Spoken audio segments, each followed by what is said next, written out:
Je fais cette vidéo comme une forme de réaction épidermique à l'actualité, ou du moins comme une entreprise de réarmement psychologique, si je puis appeler ça comme ça, face au rouleau compresseur qui s'abat sur nous à travers l'affaire de George Floyd d'une part et Adama Traoré d'autre part.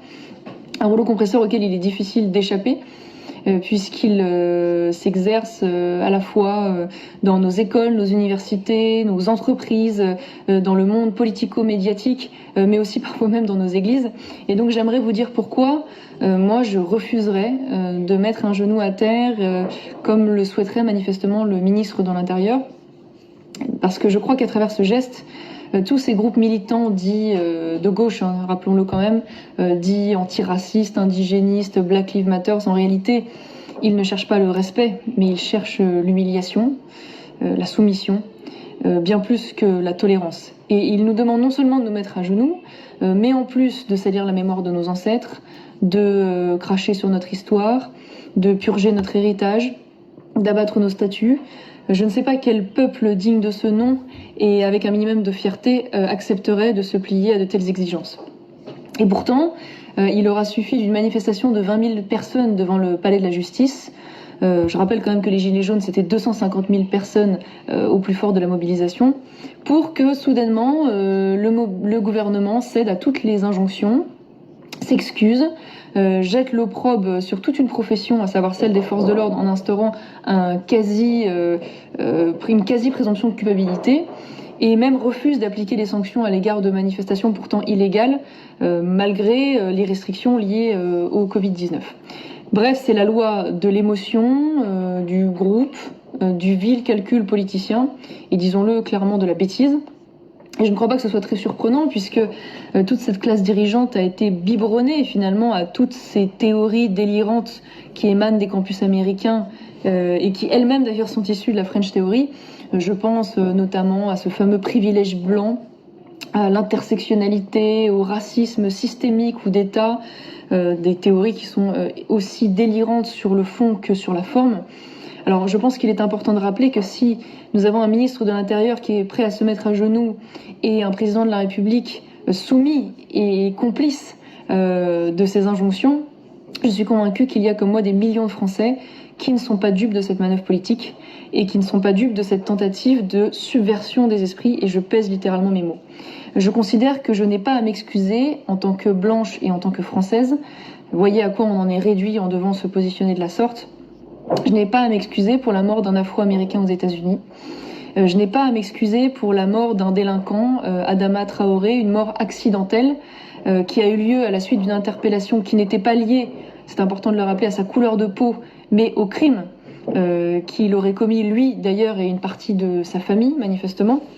Je n'ai pas à m'excuser parce que je n'ai pas colonisé, je n'ai colonisé personne, je n'ai mis personne en esclavage, de la même manière que tous ces groupes politiques et tous ces militants politiques eux-mêmes n'ont jamais été colonisés ou mis en esclavage. Et je pense que si nous devions refaire l'histoire, nous constaterions que toutes les civilisations, malheureusement, à des époques différentes, ont toutes colonisé ou été colonisées, mises en esclavage ou été esclavagistes, et qu'à partir de là, il est extrêmement malsain de vouloir entrer dans cette compétition victimaire sans fin et parfaitement injustifiée si nous voulons regarder ensemble dans l'avenir.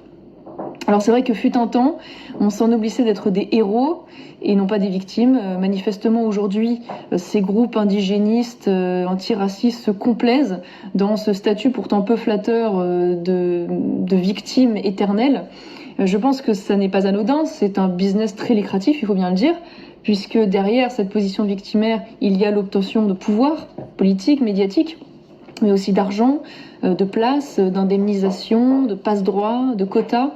Le tout évidemment au détriment du mérite, de la compétence et de la véritable égalité des droits, puisque derrière ce mot discrimination positive, il y a peut-être du positif pour les quotas en question, mais il y a du négatif pour les personnes rejetées d'office en raison de leur origine ou de leur couleur de peau.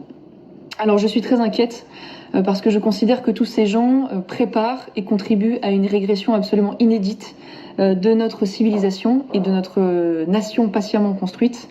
Je suis convaincue que la logique racialiste est moralement régressive Et comme dit d'ailleurs Mathieu Bock-Côté, elle abolit les nations, les peuples, les cultures, les religions, les civilisations pour catégoriser les hommes seulement par leur couleur de peau.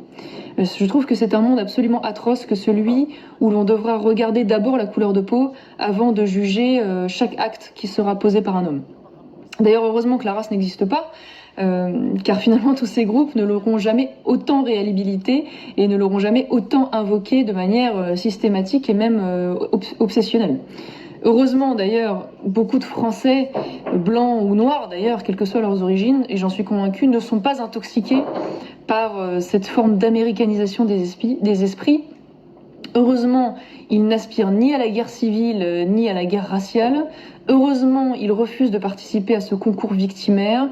Heureusement, ils refusent les passe-droits sur la base de la couleur de peau ou des origines. Et j'espère de tout cœur que les Français sauront puiser dans leur histoire, leur culture, leur intelligence, les armes politiques pour refuser cette repentance et cette autoflagellation qui nous condamne objectivement à sortir de l'histoire. Alors certains m'objecteront, oui, mais finalement ce phénomène ne prend véritablement de l'ampleur et on en voit les excès qu'aux États-Unis. Oui et non, d'une part. Et malheureusement, la plupart des phénomènes que nous connaissons à l'heure actuelle ne sont que des phénomènes importés avec 10 ans de retard depuis les États-Unis. Et donc je crois que dès aujourd'hui, nous devons lutter, résister contre ce phénomène et nous devons au contraire dès maintenant être avertis et vigilants.